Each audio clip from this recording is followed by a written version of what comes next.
Waiting.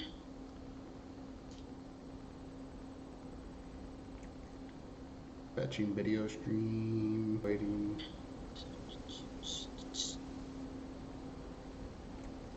We'll get to a point where we're really good at this. All right. Hey, welcome to the first Con Artist.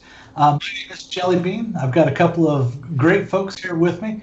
Cuddle Buddy Frankie, are you down there in the corner? Yeah, I am. Sounds good. Doesn't he just sound very cuddly? Just, yeah. We've got Jane Doe, who is our chat mistress, and she's going to be keeping us on track. And then I've got Kirk Critton, rhymes with Britain, and he is the marketing director of Planet Comicon, and he is working on a new project called Fandom First. And we're going to get to meet him and have a little bit of fun. Kirk, how are you doing this evening? Doing terrific this evening. I'm happy to be here with you. Excellent. Yeah, glad you could be here with us. You're there in Kansas City. Have you lived in Kansas City all your life? No, I came to Kansas City about 10, 11 years ago. So. Oh, okay. But I've been in Missouri my whole life. Started in southern Missouri and kind of worked my way to the Northwest until here I am. Oh, excellent. I kind of know that life. I was a preacher's kid. And when Dad wasn't selling God, he was selling furniture, and so he moved where the money usually went. So yeah, it's good to see you here. Kind of want to learn a little bit about you as a young kid.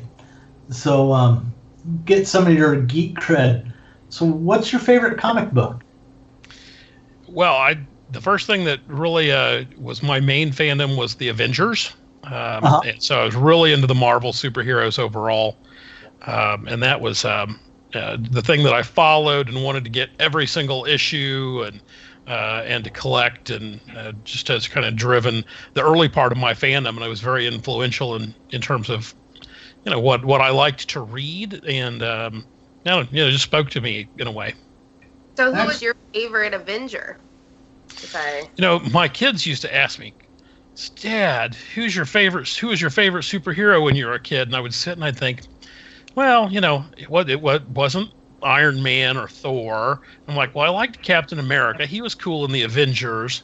And then it finally occurred to me years later, oh no, my favorite Avenger was the Vision, the cold robot guy. What does this say about me?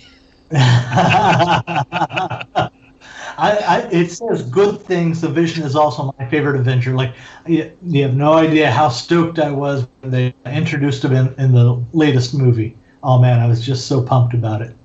Well, the same with me. The latest Avengers movie was like, oh, okay, these are cool. These are characters I want. I want the Scarlet Witch and the Vision and Quicksilver, etc. I'm still waiting on She-Hulk. So. Oh.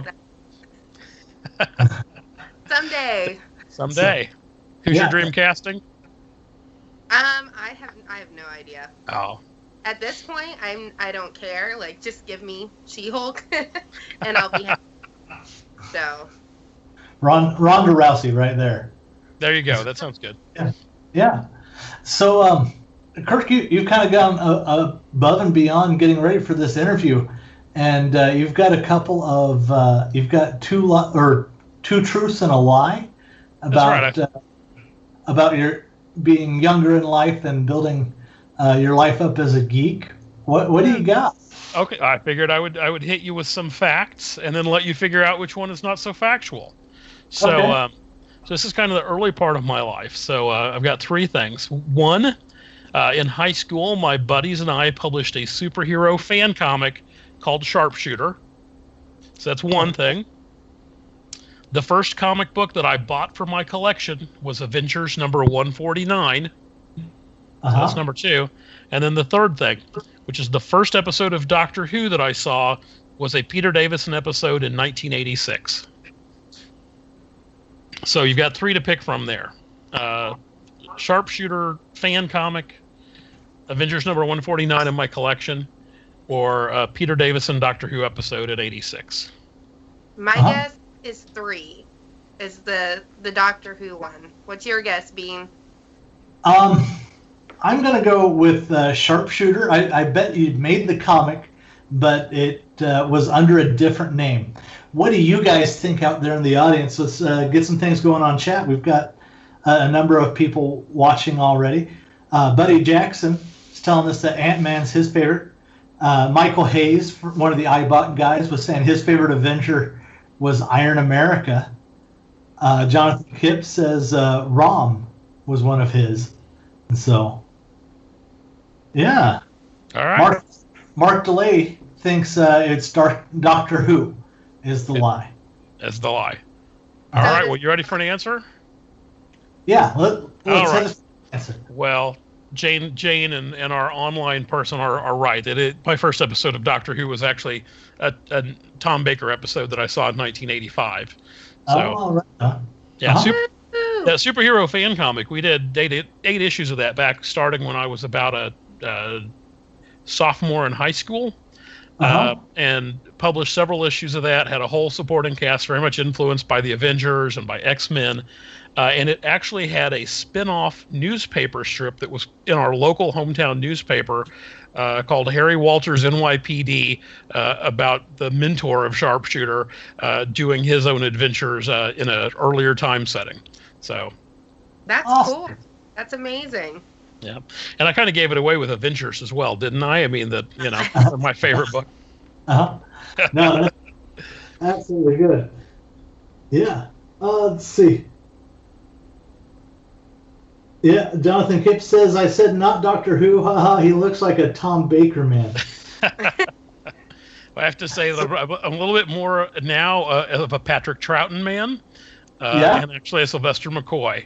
So I like my doctor's a little on the silly side. Yeah. Oh, I can't tell you how much I absolutely adore Sylvester McCoy. And I know they're going to have him down in Wichita in October. And my time with Time Eddie. And but my time's going to be just taken up here in Topeka with the haunted attraction. So it's like that close to seeing him again. Yeah. I met him at Planet Comicon a couple of years ago, and got to spend some time with him. And he's just a delightful person. He was my little bit of backstage experience with him. He was definitely fun and playful and playing tricks and getting on stage for his interview with the Traveling the Vortex guys from the wrong side of the stage by running around backstage and coming up and tricking them on stage. He's a really fun and funny and silly guy. I can remember seeing him just right after he had stolen a golf cart. And he was roaming around the floor for a little while. So that was a lot of good times. So tell us a little bit more about what's your favorite Avengers storyline? You know, that first issue that I bought, 149, really triggered me into back issue buying. And so the seminal Avengers story really for me were the Kang Wars, which ran from about issue 115 or 120 through about 150. That was a whole series of things written by Steve Englehart. And it involved the thing that I loved about it.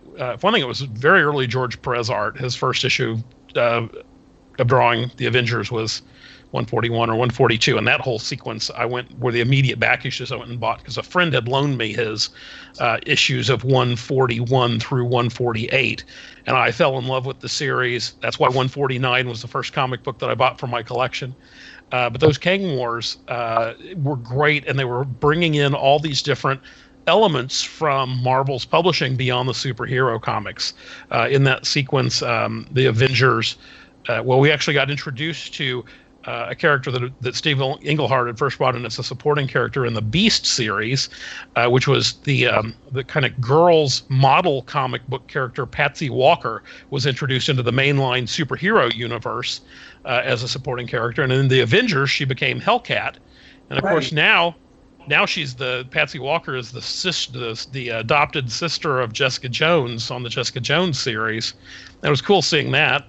And in the Kang the Conqueror is a time traveler, so there's a whole time travel element there as well.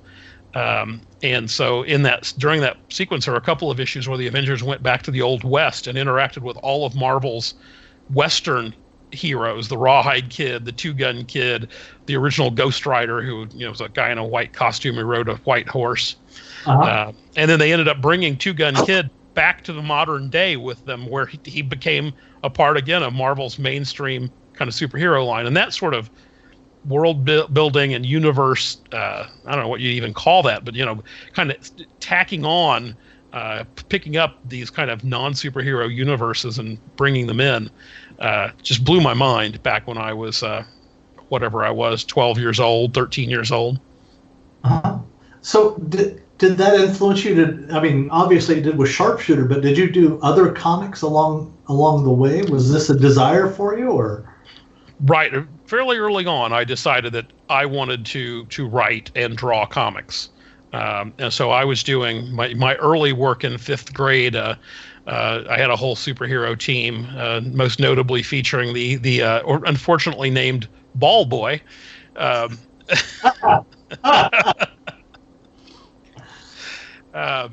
so there were a lot of fan comics along the way. A lot of the focus was on Sharpshooter and elements there. And then pretty quickly, by the time we had done Sharpshooter and the comic strip, I was off in college, and I was then starting to think about breaking in professionally into the comic book business. And so then it became much more about pitching series and developing things that I could do there. I'd kind of given up the hope of being an artist because I met, a good friend, Mark Runyon, who was 10 times the artist that I was, and I kind of realized that's not my course. But from there, I pursued breaking into the comic book business.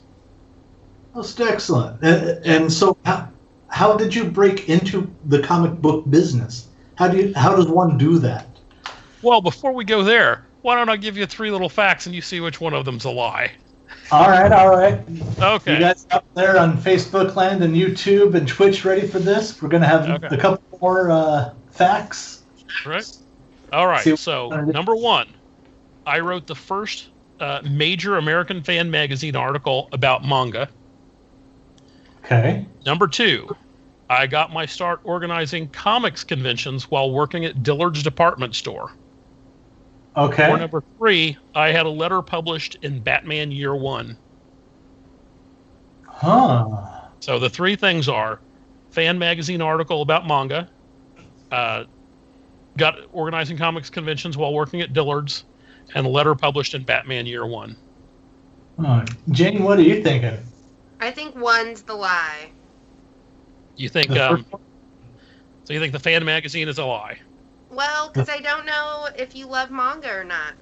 So Okay. far, lots about the Avengers and comics, so... All right. What about it, Jelly Bean? Oh, you got some online?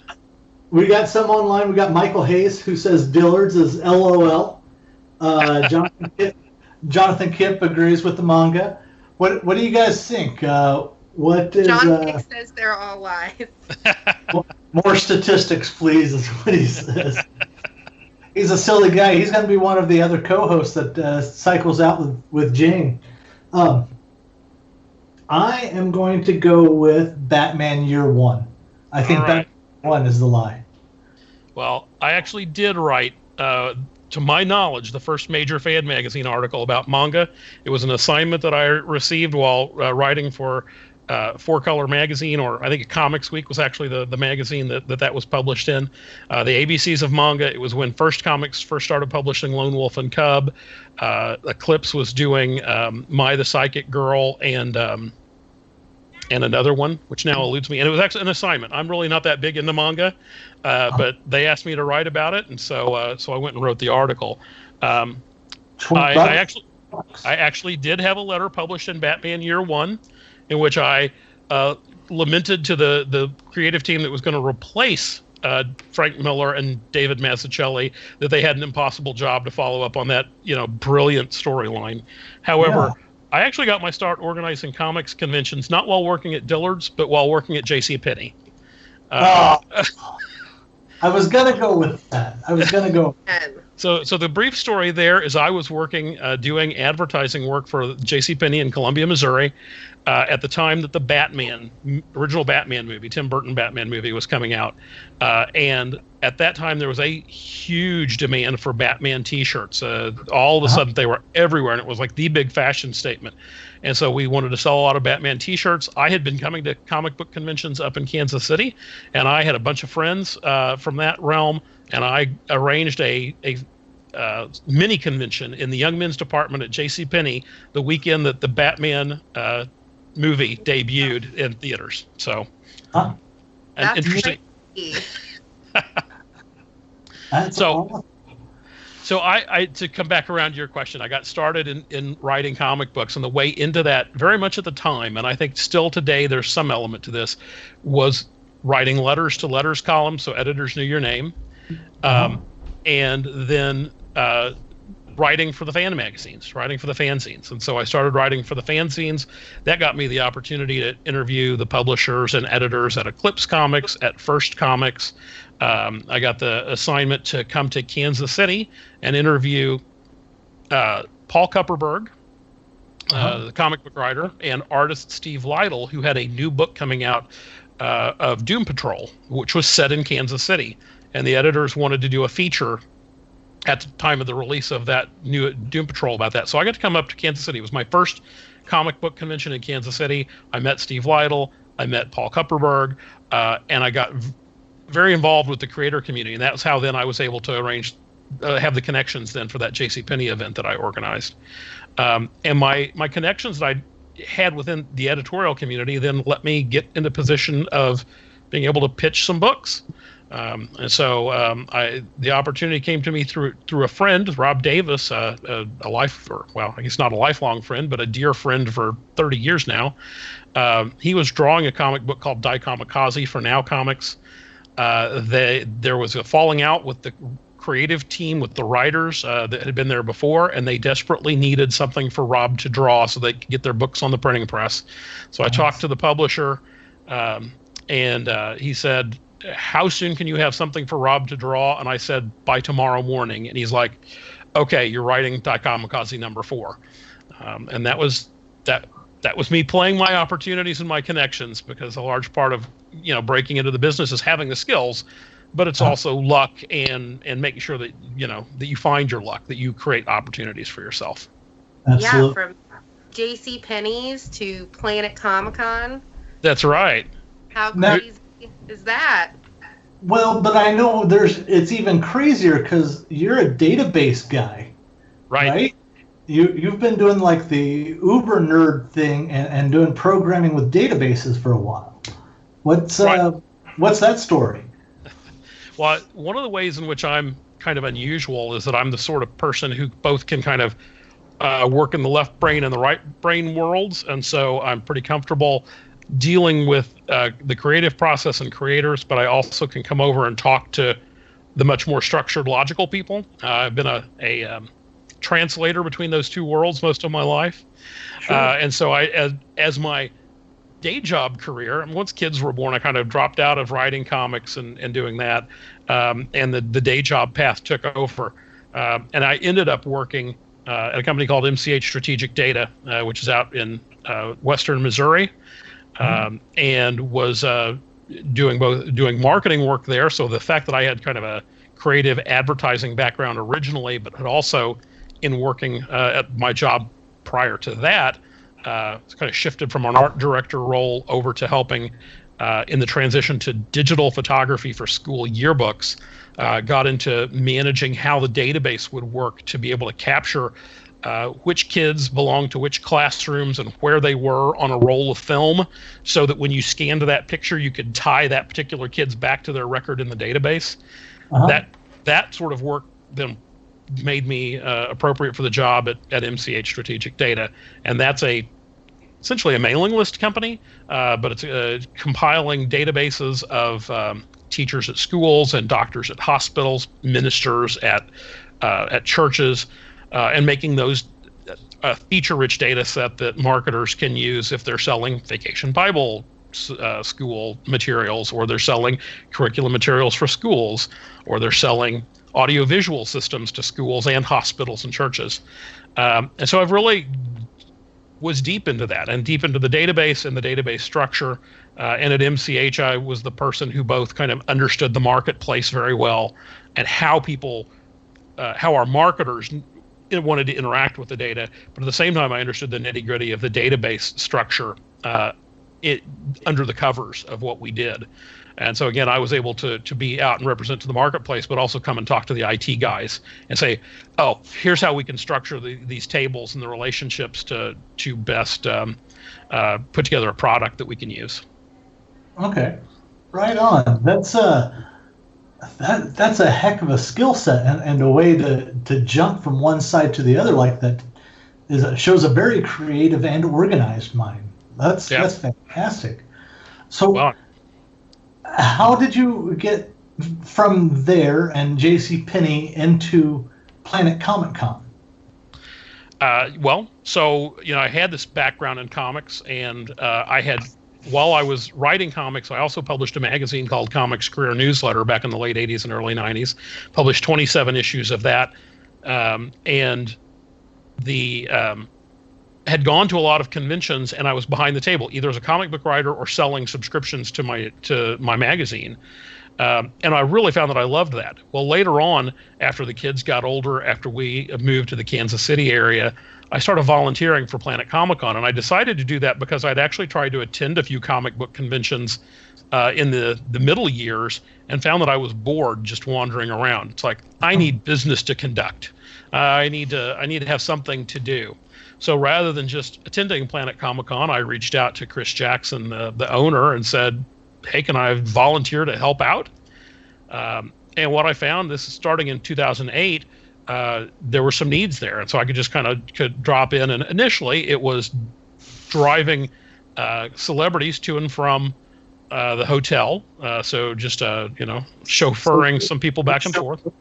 Did any of them start rapping like Fresh Prince? I mean, do you have any good stories? That first year, the two people I was able to brag about, I was able to go back to work and say, hey, this weekend, Mr. Chekhov and R2-D2 were in my car. And so the Kenny Baker was there with his girlfriend, Valerie, and there was also a van that was driving people back and forth, including some comic book creators. But because of Kenny's stature, he couldn't really use the van, and so I became their kind of personal chauffeur for the convention, and they were wonderful. As I was dropping them off on Sunday back at the hotel, Valerie insisted on giving me a hug. And she was also a little person, so I bit down. I'd give her a hug and stuff, and Kenny was like, "You get your hands off my girlfriend."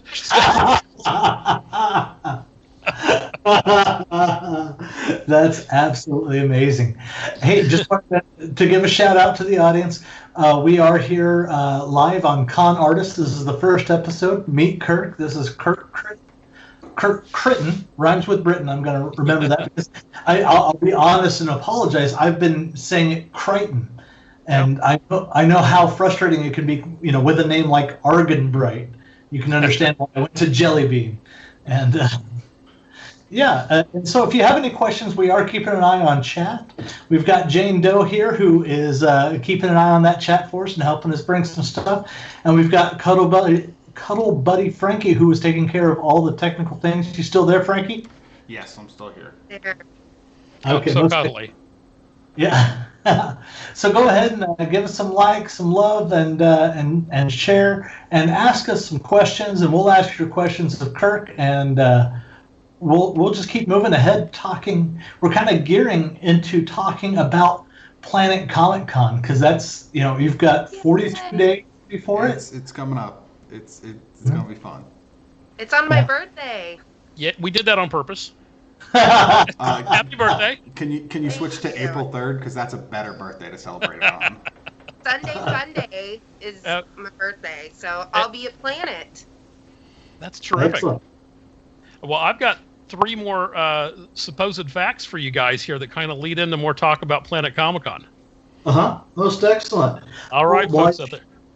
While you're getting that ready, Kevin Hansen did just put a post out about Little Apple Comic Con that's happening tomorrow, or not tomorrow, but on Saturday in Manhattan. So I wanted to give them a quick shout out. So you've got 3 facts.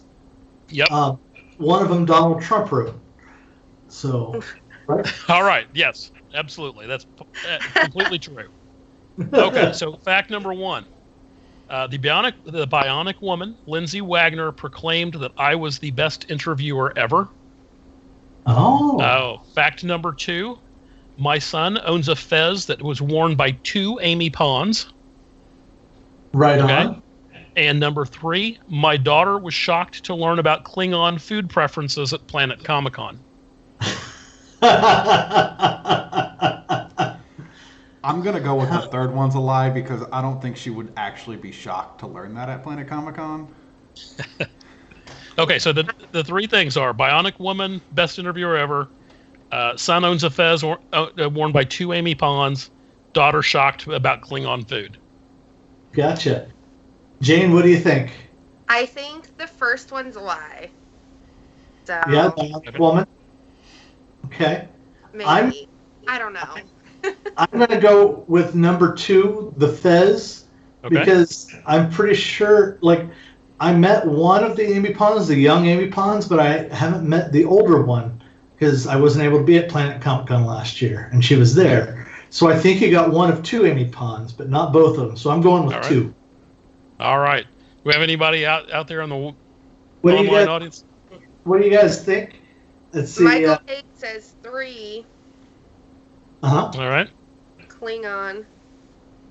I love Klingon. Can we just say that? Oh, yeah. Yes. Jonathan, All right. Jonathan Kip thinks the fez is the truth. Michael says number 3. Kevin Hansen is pimping out StealthCon next weekend. So All right. that's what we got. Yeah, what All right. do you expect from a guy who dresses up as a horror clown. All right. Well, here's one thing, which is this is the fez that was worn by Karen Gillan and Caitlin Blackwood at Planet Comicon. I moderated the Karen Gillan panel, and we had arranged a little surprise for Caitlin to be in the audience and ask a question and come up. They were both on stage. I had been using my son's fez to put questions in and was popping them out. And Karen at one point put it on, and then later on I looked over when Caitlin was up there and she had it on. So we actually, you're not going to be able to see on here, but it's actually autographed by both Karen and Caitlin. So Wow. my son has proclaimed it his magic fez now. He actually wore this for about a year everywhere except to school because we wouldn't let him wear it to school. Uh-huh. Okay. Number 1, actually, it was Helen Slater, Supergirl, who proclaimed that I am the best interviewer. And so that was the lie. Yeah. I did moderate her panel the year that she was there, and that was, 2010 maybe? And then the story about my daughter, who was shocked to learn about Klingon food preferences. My daughter was escorting the year that we had the Star Trek The Next Generation cast at Planet Comicon. My daughter she was in college at the time, was helping escort the celebrities to and from their panel appearances. And she was very worried about it. It was her first year doing that, and she'd asked my wife about it. My wife was like, you know what, celebrities, they're just normal people. They, talk to them about, is it your first time in Kansas City? Talk about, recommendations for barbecue, etc. She just gave her some tips on how to do some basic small talk when you're walking with a celebrity for 5 minutes to get to the panel.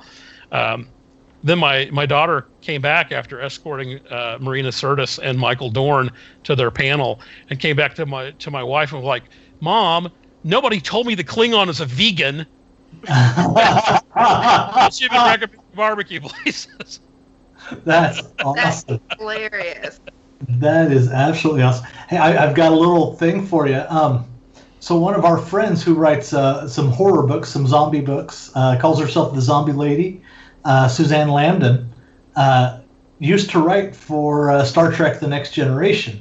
And so if you run into her, and she'll be at Planet Comicon, and I may introduce you, but she's got some very cool backstage stories about a couple of cast members. And so Keep that in mind. She won't let us tell them in public though, so they're that I risque. think it was the birthday episode that she wrote in Next Generation.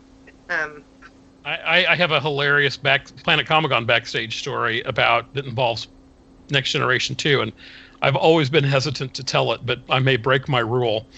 Oh, are you ready for the story? Yes, totally. And I don't mean to embarrass anybody, so this was from the same escorting Michael Dorn and Marina Sirtis over to the panel. I had actually escorted Lois Lane, Margot Kidder over to the prior panel. And we were in the back hallways behind the panel rooms at Planet Comicon, heading back over to the exhibit hall. And we got to a corner, and as Margot Kidder and I got to this corner, a group of people with Marina Sirtis and Michael Dorn, including my daughter, came around the corner. And Marina Sirtis was like, Margot Kidder! She just made a big deal. She comes over, big hug, and Margot Kidder's just hugging her, and they just have this great big emotional moment there, and it's like, oh, so good to see you. And then we go our separate ways, and we head off to the exhibit hall, and I said to Margot Kidder, I said, wow, how do you know Marina Sirtis? She says, oh, is that who that was? I didn't know.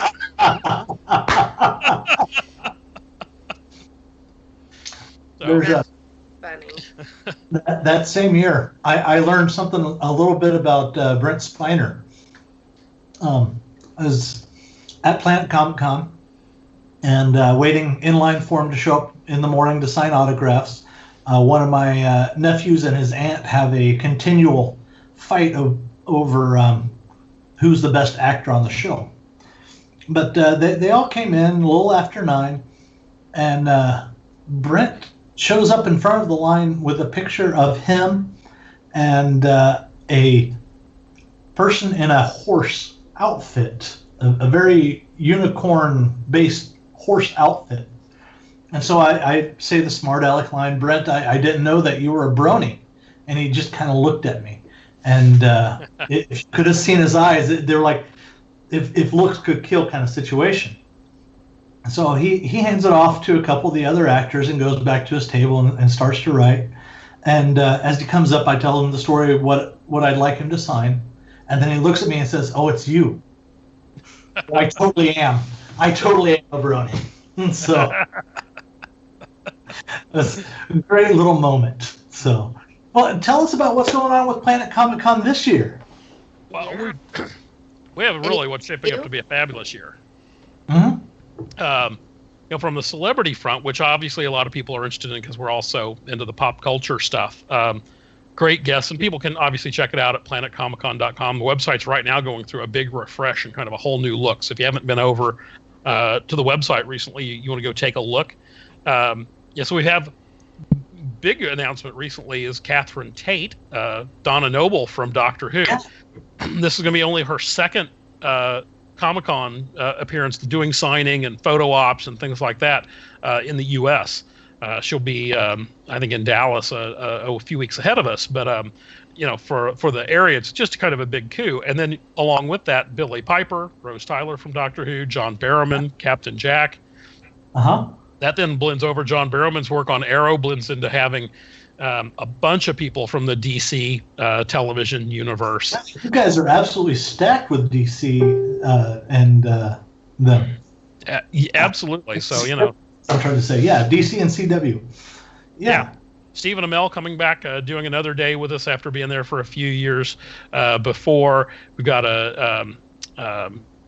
just a whole variety of people from that universe coming in. We got several members of the Lost Girl cast. I mean, that's a show that is not maybe as well known as some of the DC superheroes and stuff, but boy, they have just a rabid fan following and a really fun fan following and fun cast members from Lost Girl. Will Wheaton and Felicia Day will be at the show. Excellent. I'm so excited to see Felicia. Do we get to play board games with them? Yeah, I think there'll probably be some board games being played at some point. Nice. I would like to introduce them to Whiskey and Wizards, another project we'll get going later. Jim Beaver from Supernatural. It's not often that we're able to book a Supernatural guest. Uh-huh. A lot of them are tied up in contracts exclusive. And then, the one who's been just huge is Jason Isaacs, who's been in a zillion things, but now is going to be the next captain in the upcoming Star Trek franchise. And so that he was booked and announced for our show before that casting was even announced, and that's kind of huge. I think that we're going to have the next Star Trek captain here at the show even before that show debuts. Yeah, that's amazing. I also know a good buddy, Spencer Wilding, Darth Vader, and man, he's been in so many things too. Like he was the werewolf in Harry Potter. He was a werewolf a couple of different times. He's one of the White Walkers in Game of Thrones, and he's been in a number of Doctor Who villains. And so, he's a guard in Guardians of the Galaxy. That's right, the big blue meanie. Yeah. Yeah, and so that also is really cool to have Spencer at the show, and we've kind of stair-stepped the announcement of him. I'm not sure that he's even yet quite made it to the website, but he has been out, and it's been in social media and in the photo ops. So he is going to be at the show, and to have Darth Vader from Rogue One at the show, I think is going to be a big attraction to. Those of us who are really nerdy, we're into like, oh, he was on Game of Thrones and he was on this and he was that. But I think for a lot of people, just to be able to say Darth Vader's going to be at Planet Comicon, the general audience who's maybe not hardcore nerd like us will really respond to that as well. So I think it's going to be exciting for a lot of people. Well, that's what when he was at TopCon, he couldn't tell anyone that he was Darth Vader quite yet. And so my booth was next to his, and I was so excited, like, oh, you were in Harry Potter? Well, I'm a huge Star Wars nerd. And so when he finally said that, I was like, hey, I went to the bar with you. Like, how amazing. So that was definitely... My friends at Traveling the Vortex interviewed him for the panel at TopCon, and they intimated that they had the inside information about a big role he had, so... Yeah. We Beard and Bean got the information, and we had to bite our tongues very hard for about 3 months. Right. And there are a couple other announcements from the guests of that show that still we can't announce. But there's a lot of cool things. Well, what kind of panels and stuff are we going to be seeing there at Planet Comicon? Well, we have a tremendous number of activities, a lot of stuff on the comic book side, which I don't want to neglect because, it's not just about celebrities. It's a Comic-Con. So we're going to have Kevin Eastman, the co-creator of the Teenage Mutant Ninja Turtles at the show. Yeah. I saw that, and BJ Hahn is just absolutely excited about that. She's a turtle extraordinaire. We have 4 different Harley Quinn creators, Amanda Connor, Jimmy Palmiotti, Chad Hardin, Joseph Michael Linsner at the show. Jim Steranko will be at the show from the very seminal influential artist of the 1960s. Frank Brunner, who did Doctor Strange back in the 70s. Neil Adams, perhaps the most influential comic book artist of the 1960s in terms of superhero comics. Sure. And Greg Land and a whole bunch of cool creators at the show. And then beyond that, we've got a lot of activities planned. So new things, a lot of panel stuff going on, a tremendous amount. And we'll have that schedule coming out very shortly on the website and on the mobile app, which we're getting ready to update and release for this year. And new things that we have going on this year include on the comic strip front. We're working with the folks at Go Comics, which is based here in Kansas City, the largest syndicator of comic strips in America. And so they're going to have the Go Comics Creator Showcase. They're bringing in 30 cartoonists, both syndicated cartoonists, newspaper cartoonists, and webcomics creators to appear at the show, including Stefan Pastis, who does Pearls Before Swine, the creator of Sarah Scribbles, I'm losing the names here, the Yeti one. It's not a strip I follow, but very big. Strips that have millions of followers. We're going to have 30 different creators, thanks to the Go Comics folks, awesome. coming into what we're calling the Go Comics Creator Showcase. In addition to that, we'll have a new area called the Planet Entertainment Zone, Okay. So we'll have an area on the floor that's set up for a lot of interactive displays. Worlds of Fun will be there with a maze. Legoland is bringing in build pits to do build competitions. Science City will be there with demonstrations from Science City. We'll have puppets. We'll have crafter demonstrations, maker demonstrations of cosplay going on in the Planet Entertainment Zone. All kinds of stuff going on there, and a lot of just engagement with some of the coolest activities here in Kansas City.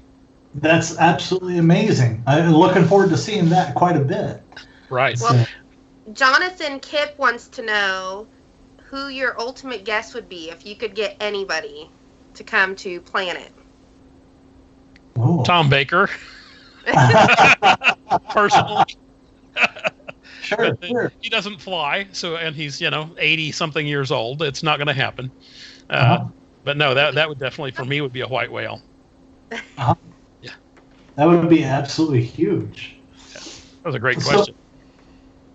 So let's talk a little bit about fandom first. Yeah. Yeah. So you've been working with Planet Comicon for quite some time. And now you're kind of moving into a lifetime of geekery. Do you have another 3 facts?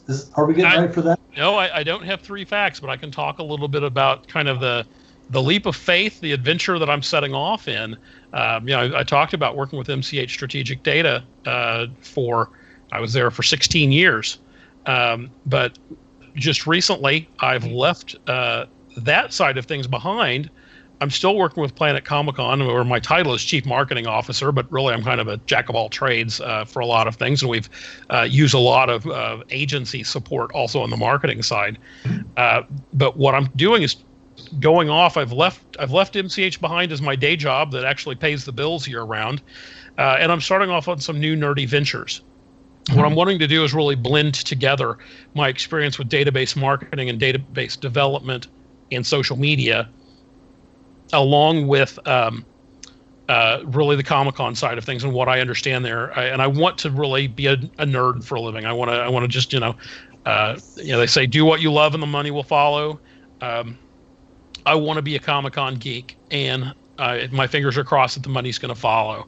And I've got several things under the Fandom First umbrella, some of which involve creating databases of Comic-Con and just general fandom people, and getting them to opt into a set of programs where they can participate in some fan activities, they can rank and score things, they can earn some points, and also then get special offers that are targeted specifically to what their fan interests are. So if they're into Hello Kitty, for example, like somebody I've recently met, that was something that would be understood that Jane would put into her profile and say, I'm a big Hello Kitty person. So when things come up that are related to that could be part of what she would be experiencing, would be getting news about, or would be getting offers related to Hello Kitty.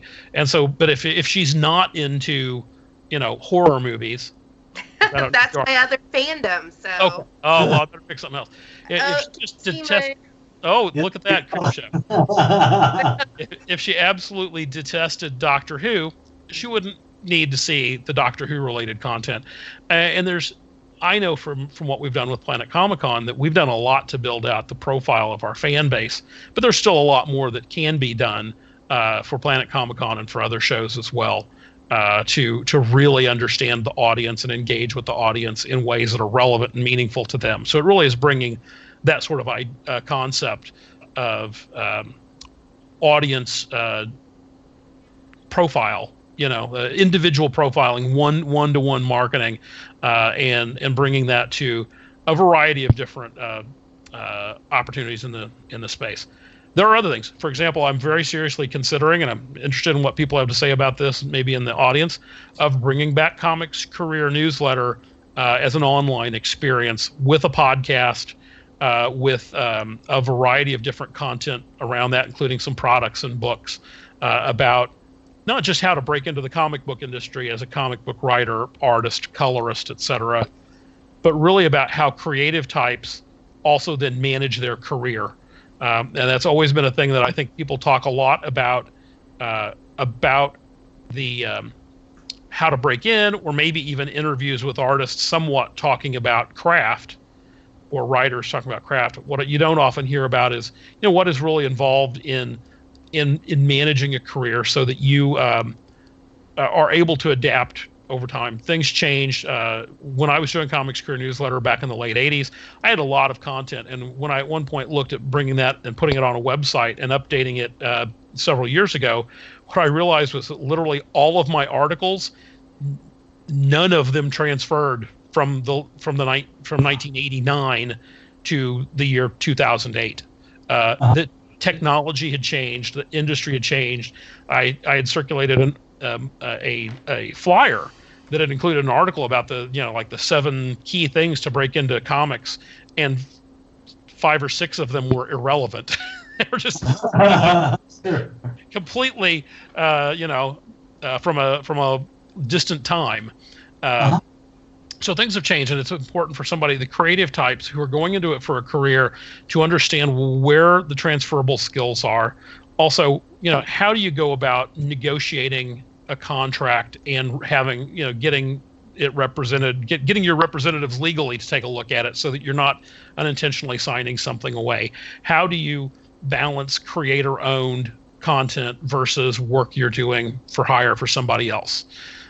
So there's a lot of issues like that I want to bring back to the audience that I find personally interesting, and I want to have conversations. And I've got a lot of connections with people, both new to the industry and very experienced and long-term in the industry, that I can bring into a podcast experience, into online interviews and other things as well. So that would be excellent. Yeah. And with my Fandom First marketing services, I can also market my other ventures as well. So. Yeah, I'm absolutely. super excited. So when do you think this will get started? Not until after Planet Comicon. I figured that much. Yes, Planet Comicon is around the clock, 7 days a week at this point. I do peel away a little bit of time to still do some consulting for the old day job. They still have me working on a few projects, but at this time of the year, there's not much time for building up a new venture, and so it's really a matter of keeping the focus on Planet Comicon at this time of the year, and then from there we'll see what this leap of faith has done for me or to me, right. and how much I can apply my own lessons about career management and how to be a creative nerd for a living. Yeah, so with the Comic Career Newsletter, what's one of the smartest things you think you've ever done? I mean, you put out a bunch of tips and everything.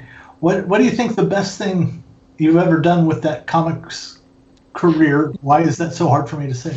Comics Newsletter. Yeah. Well, there's several ways to approach that. I mean, one of the cleverest things that I did in terms of marketing it back in the day was when I first started making it. It started out as a photocopied fanzine that I typeset on a typewriter, and from the very first issue, though, I knew that I wanted every editor and publisher in the comic book business to see it, and so the comp list included every editor at Marvel, every editor at DC, at First Comics, at Eclipse Comics, at everybody out there. And that meant that because this was before there was a big boom really on people publishing comics publishing books about breaking into the comic book business after I had done this in the early 90s. But there was nothing else out there like it at the time. And so the editors were all telling people, hey, people who were like showing them their portfolios or whatever, hey, you should subscribe to Comics Career Newsletter. They were all agreeing to do interviews with me. So in those early issues, I interviewed Dick Giordano, who at the time was executive editor at DC. I interviewed Tom DeFalco, who was editor-in-chief of Marvel. I interviewed really the top creative and business people just in the first few months of Comics Career Newsletter because they all liked it and supported it. And then I was able to work with Marvel at the time, their submissions editor, who would get just piles of art samples and writing samples coming into the slush pile every day, and they would be sitting there sending out rejection letters. They agreed to send out a flyer promoting Comics Career Newsletter subscriptions with the rejection letters they sent out to everybody from Marvel Comics. and that produced a huge, huge subscriber influx for me. And the only cost to me was the photocopying of photocopying the flyers. So that was some of that. But then also, it's really taking a look at the career opportunities that the content there helped with. So a number of people who were both subscribing but then also contributing went on to work in the comic book business. Al Bigley, who was my primary cover artist, ended up doing a lot of work for Marvel and DC, a lot of advertising work related to comics as well. John Holland was a regular columnist who was having a lot of comic books published back in the 90s by Malibu Graphics and others. And then we did some contests. So Innovation Comics was one of the big publishers back at that time.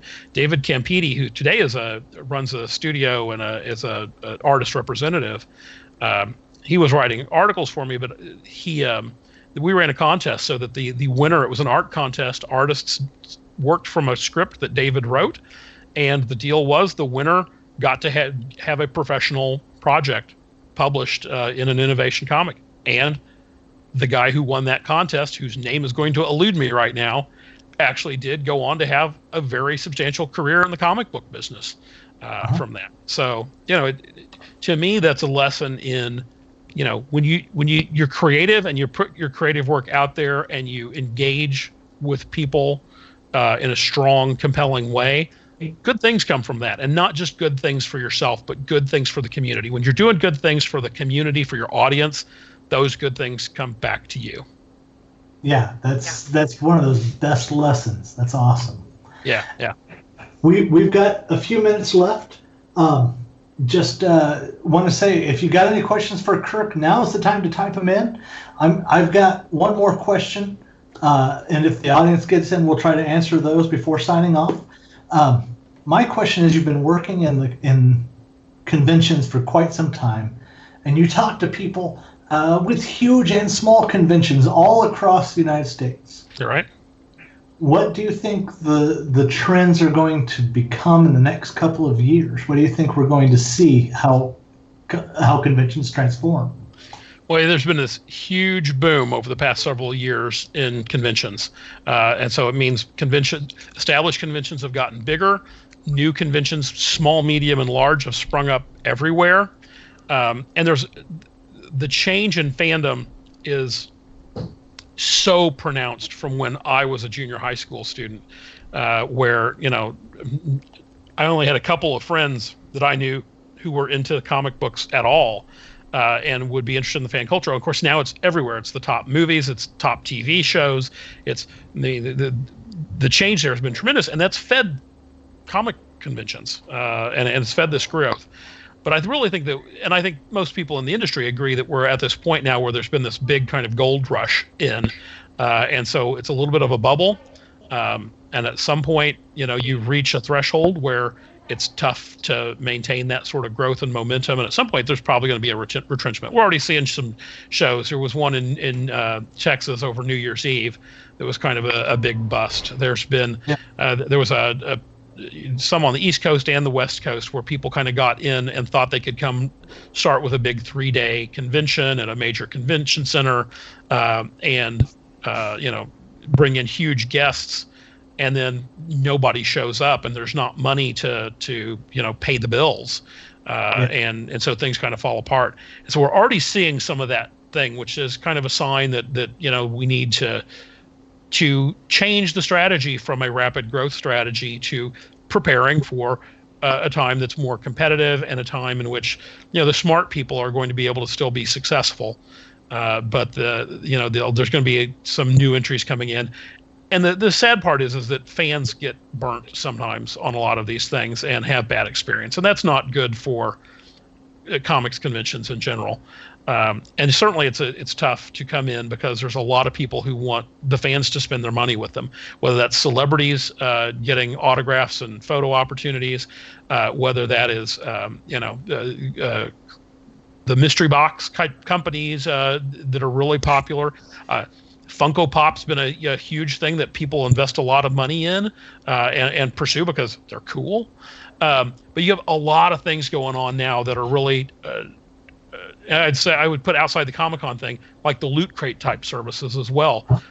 As a nerd, there's just more cool ways to spend your money than any of us have the money to spend. And so from the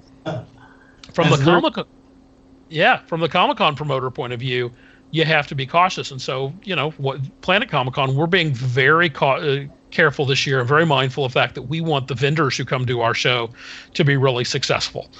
So there's a big focus on making sure that we're not putting too many vendors on the floor, that the vendors we have are good quality vendors that are going to have a terrific response from the marketplace. And always at Planet Comicon, it's been important for us to balance celebrities with comic book creators, with cosplay, which is so important and so compelling to people, with the vendors, with the panel programming, with the extra events and things like that. And we really want to make sure that we're not tipping the scales too far one way or the other, or that we're growing so fast that it's not sustainable. And the beauty has been that, it's been very sustainable so far. We're aware of what's happening marketing trend wise and market wise. And so we're doing our best to make sure that we're providing a great value to the fans and to the vendors who come and support the show. And that we got a bunch of comic book creators and celebrities who we're all excited to go see. And that's one thing about Planet that I like. A lot of the artwork that I get comes from Planet because you guys do such a great job of having multiple artists as well. Right. So that's usually the one con where I spend my most money at, and it's because there's so many amazing artists that are there. I'm like, my brain explodes and my wallet is empty. So you guys do a great job on that. And that's exactly what we're wanting. I mean, we want people to come in and be thrilled with the opportunities they have there to celebrate their fandoms, and to spend some money in the experience and pick the things that they want to do that are rewarding to them, that build memories that last a lifetime. Certainly don't want you to come and go, oh man, there wasn't much in the vendor aisles, or it's like, I've seen these celebrities a dozen times already, or not really have a representation of cool comic book creators, or not much on the cosplay world. I mean, if you're somebody who enjoys kind of all of those things, we're going to keep you busy over 3 days. Yeah, that sounds really excellent. Well, hey, Kirk, I want to thank you so kindly for joining us today, and being the first guest here on Con Artists. Need to say thank you to Jane and keeping us on track with all the chat. Puddle Buddy Frankie, thank you so kindly for getting us set up with the images and technology. You still there? Did we put you to sleep? No, I'm still here. Okay, sounds good. And then we've got executive producer Larry to say hi to, and animal wrangler Charlene. And just thank you all so very much for tuning in, sharing, and putting those likes together. Now, a little thing for you. If you go over to Little Beard's timeline on Facebook, just look up Little Beard. He's going to be doing it right now. Yeah, he's doing New Brew Thursday, where he's going to drink a beer, and he's going to talk about a couple of the shows that he does: Anime Festival Wichita, the Great Plains Renaissance Festival, and he's going to interact with you guys there. So thank you once again, Kirk, for being a part of this. And thanks for having me. Absolutely, folks. We'll see you all next week. You can check in Ask a Wizard on Wednesday and Con Artist on Thursday. We'll see you later. Thank you very kindly. Bye.